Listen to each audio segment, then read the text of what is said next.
ব্যবসায়ী ভাইয়েরা, অনেক অসাধু ব্যবসায়ী আছে রমজান আসলে নিত্য প্রয়োজনীয় পণ্যের মূল্য বৃদ্ধি করে দেয়। এরকম আছে না নাই? এগুলো করবেন না, মজুতদারি করবেন না, পণ্যের কৃত্রিম সংকট বাজারে করবেন না। আপনি লাখ টাকা কামায়া ভাবছেন যে রোজাদারদের কষ্ট দিয়ে ধনী হবেন, এমন রোগ আল্লাহ আপনারে দিবে, কোটি টাকা দিয়েও আপনি হাসপাতালের বিল পরিশোধ করার ক্ষমতা আপনার হবে না। খবরদার। শেষ বয়সে দেখবেন কি কষ্ট আপনার হয়। আপনি রোজাদারদের কষ্ট দিচ্ছেন, আল্লাহ আপনার সুখে রাখবে? আল্লাহর দোহাই লাগে আমার ব্যবসায়ী ভাইয়েরা এটা করবেন না। আরব বিশ্বে আমরা দেখেছি, আরব বিশ্বের ব্যবসায়ীরা সারা বছরে ব্যবসা করে, রমজানে ভর্তুকি দেয়। আর আমার দেশের কিছু অসাধু ব্যবসায়ী রমজানে গলাকাটা ব্যবসা করে আর সারা বছর সইটার উপর দিয়ে চলে। চিল্লায় বলেন ঠিক কিনা? করবেন না, এটা করবেন না। নিত্য প্রয়োজনীয় পণ্যের মূল্য বৃদ্ধি করা হারাম, পণ্যের কৃত্রিম সংকট তৈরি করা হারাম, মজুতদারি করা হারাম, রোজাদারদেরকে কষ্ট দেয়া হারাম, এটা করবেন না।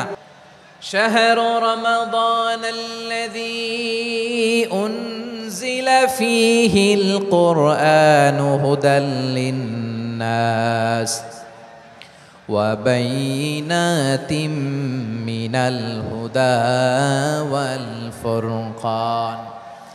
আল্লাহ বলেন রমাদান এমন একটা মাস যে মাসে কোরআন নাজিল করা হয়েছে।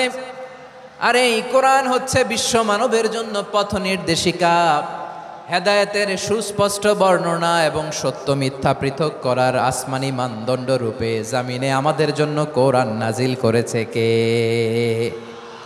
আওয়াজ করে বলেন তো, আল্লাহর নাজিল করা এই কোরআনে কোনো ভুল আছে? সবাই বলেন নাই। সবাই বললে এতটুকু আওয়াজ হয় আমি বিশ্বাস করি না।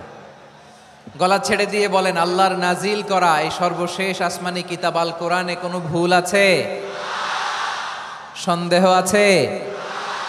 সংশয় আছে? বিয়ন্ডলেস, বাউন্ডলেস, বটমলেস, এমন কিতাব যেটা পড়ে গবেষণা করে এর তথ্য উপাত্ত ইনফরমেশন লেসন নিয়ে শেষ করা যায় না। সুবহানাল্লাহ।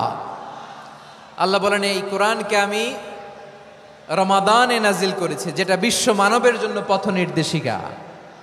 এতে আছে হেদায়েতের সুস্পষ্ট বর্ণনা আর সত্য মিথ্যা পার্থক্য করার মানদণ্ড, কোনটা সত্য কোনটা মিথ্যা এটা কোরআন দিয়ে ডিফারেন্সিয়েট করা যায়। কোরআন হচ্ছে ফুরকান, to differentiate between right and রং।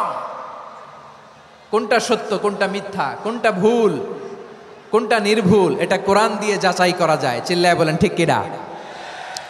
এজন্য এই কোরআন দিয়ে আমাদের জীবন সাজাতে হবে। কোরআন দিয়ে জীবন না সাজালে জীবন আলোকিত হয় না। কোরআন দিয়ে পরিবার না সাজালে পরিবার আলোকিত হয় না।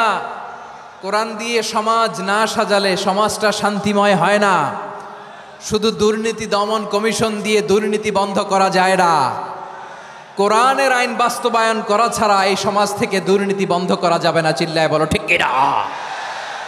আমার প্রিয় ভাইয়েরা, এই কোরআন নাজিল হয়েছে রমাদান আল মুবারক, এই বরকতময় মাসে।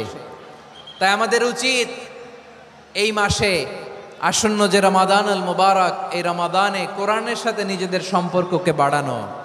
আমার প্রিয় চাঁপাইনবাবগঞ্জের ভাইয়েরা, আমরা কি আসন্ন রমাদানে কোরআনের সাথে আমাদের অ্যাটাচমেন্ট সম্পর্ক বাড়াতে চাই? চান সবাই? আপনি কি জানেন কোরআন নিয়ে কোন ফেরেশতা পৃথিবীতে এসেছিল? জানেন? ফেরেশতার নাম কি বলেন তো? জিবরিল আলাইহিস সালাম। একটু খেয়াল করে শুনেন, কান দুটো খরগোশের কানের মতো খাড়া করে আমার দিকে তাকান। সাইয়েদনা জিবরিল কোরআন নিয়ে এসেছেন, ফলে উনি হয়েছেন শ্রেষ্ঠ ফেরেশতা। বিশ্ব নবীর উপর কোরআন নাজিল হয়েছে, তাই তিনি হয়েছেন শ্রেষ্ঠ নবী। রমাদানে কোরআন নাজিল হয়েছে, তাই রমাদান হয়েছে শ্রেষ্ঠ মাস। কদরের রাতে কোরআন নাজিল হয়েছে, তাই কদর হয়েছে শ্রেষ্ঠ রাত। আমরাও যদি কোরআনের সাথে সম্পর্ক বাড়াই, আমাদের মর্যাদাও এরকম, আমাদেরকেও শ্রেষ্ঠ মানুষ বানায় দিবে কে? এজন্য কোরআনের সাথে সম্পর্ক বাড়াইতে রাজি আছেন তো? যারাই কোরআনের সাথে সম্পর্ক বাড়ায় এদের মর্যাদা বাড়ায় দেয় কে? দেখবেন আমাদের হাফেজে কোরআন, তারা ইন্টারন্যাশনাল কোরআন কম্পিটিশনে যে গোটা বিশ্বকে পেছনে ফেলে প্রথম পুরস্কার নিয়ে আসে। এত ছোট ছোট বাচ্চা, ও সমাজ বোঝে না, রাজনীতি বোঝে না, টাকা পয়সা বোঝে না, কিচ্ছু বোঝে না, কিন্তু গোটা বিশ্বে ওকে সম্মানের চেয়ারে আসীন করেছে কে? এই কোরআনের সাথে লাগলে আল্লাহ তাআলা সম্মান বাড়িয়ে দেয়। আমার প্রিয় ভাইয়েরা, আসুন আমরা শুরুতেই আলোচনার শুরুতেই শপথ নেই যে আসন্ন রমাদানে আমরা কোরআনের সাথে নিজেদের সম্পর্ককে মজবুত করব ইনশাআল্লাহ। সবাই বলুন ইনশাআল্লাহ। শাবান মাস আসলে, রজব মাস আসলে সাহাবারা কি করতেন আসুন আমরা দেখি কিভাবে তারা রমাদানকে ওয়েলকাম জানাতেন।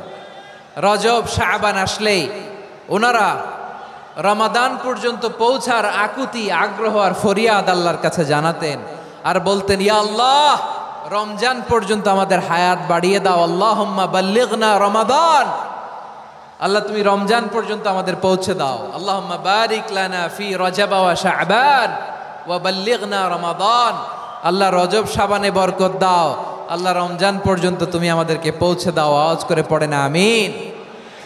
আমার প্রিয় চাঁপাইনবাবগঞ্জের ভাইরা, গত বছর অনেকের সাথে আমরা একসাথে রমাদান কাটিয়েছি, তাদের অনেকে দুনিয়াতে এখন বেঁচে নাই, এরকম আছে না নাই? এই যে আরো 7 দিন বাকি রমাদান আসতে, এই 7 দিন পর্যন্ত আমরা রমাদান পাবো, কোনো গ্যারান্টি আছে? আচ্ছা, এই বছর যদি খুশনসিব হয় আমাদের, আমরা যদি পাই, আগামী বছরও যে রমাদান আমরা পাবো, কোনো গ্যারান্টি আছে? তাহলে আসুন আমরা ভেবে নেই, হতে পারে this Ramadan could be the last and final Ramadan in our life. হতে পারে এই রমাদানই হতে পারে আমার জীবনের শেষ রমাদান। ঠিক কিনা বলেন? তাই আসুন আমরা আল্লাহর কাছে দোয়া করি, আল্লাহুম্মা বাল্লিগনা রমাদান, আল্লাহ তুমি রমাদান পর্যন্ত আমাদেরকে পৌঁছে দাও। আওয়াজ করে পড়েন আমিন। ইবনু রাজব আল হাম্বলি লাতাইফুল মাআরিফের মধ্যে লিখেছেন, সাহাবারা ওনারা রমাদান কেন্দ্রিক, আমাদের সালাফ সালফে সালেহিনরা রমাদান কেন্দ্রিক জীবন কাটাতেন। ওনারা রমজান আসার 6 মাস আগে আল্লাহর কাছে দোয়া করতেন, আল্লাহ রমজান পর্যন্ত পৌঁছে দাও। রমজান চলে যাওয়ার পরে বাকি 6 মাস আল্লাহর কাছে দোয়া করতেন, আল্লাহ এই রমাদানে যে ইবাদত করেছি এই ইবাদতগুলো তুমি কবুল করে নাও। সুবহানাল্লাহ। তাহলে পুরো বছর রমাদান কেন্দ্রিক জীবন। রমজান আসার আগে 6 মাস দোয়া করতো, আল্লাহ আমরা যেন রমজান পাই। রমজান চলে যাওয়ার পরে বাকি 6 মাস বলতো, আল্লাহ রমজানে যে ইবাদত করেছি এগুলো তুমি কবুল করে নাও। সুবহানাল্লাহ। আবার এই শাবান মাসে আল্লাহর হাবিব সাল্লাল্লাহু আলাইহি ওয়াসাল্লাম সবচেয়ে বেশি রোজা রাখতেন। কানা ইয়াসুমু শাবানা কুল্লাহ, সবচেয়ে বেশি রোজা রাখতেন শাবান মাসে।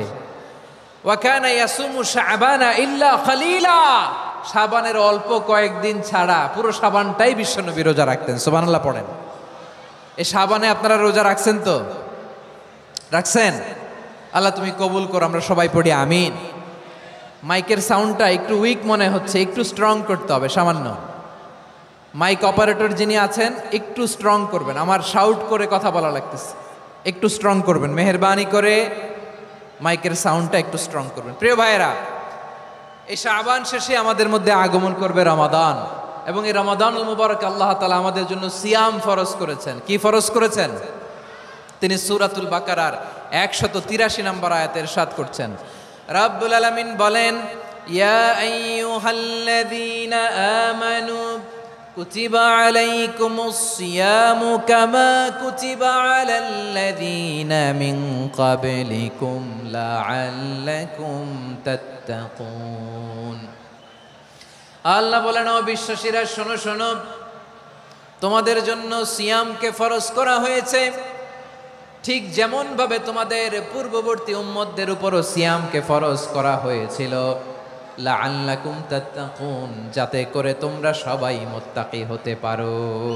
সুবহানাল্লাহ বলেন, যাতে করে তোমরা আল্লাহ সচেতন হতে পারো। তাহলে সিয়ামকে, এই সামনে যে রমাদান আসতেছে আমার প্রিয় ভাইয়েরা, এই পুরো রমাদান ব্যাপী সিয়াম সাধন করা, সিয়াম পালন করাকে আমাদের জন্য ফরজ করে দিয়েছে কে? রমাদানের রোজা রাখার নফল নাকি? রমাদানে সিয়াম পালন করা কি নফল? সুন্নাত? তাহলে কি ফরজ? আওয়াজ করে বলেন, রমাদানের রোজা রাখা কি ফরজ? এটা শুধু আমাদের উপরই ফরজ না, আমাদের আগে যত জাতিগোষ্ঠী পৃথিবীতে এসছে সবার উপরে সিয়াম পালনকে ফরজ করেছে কে?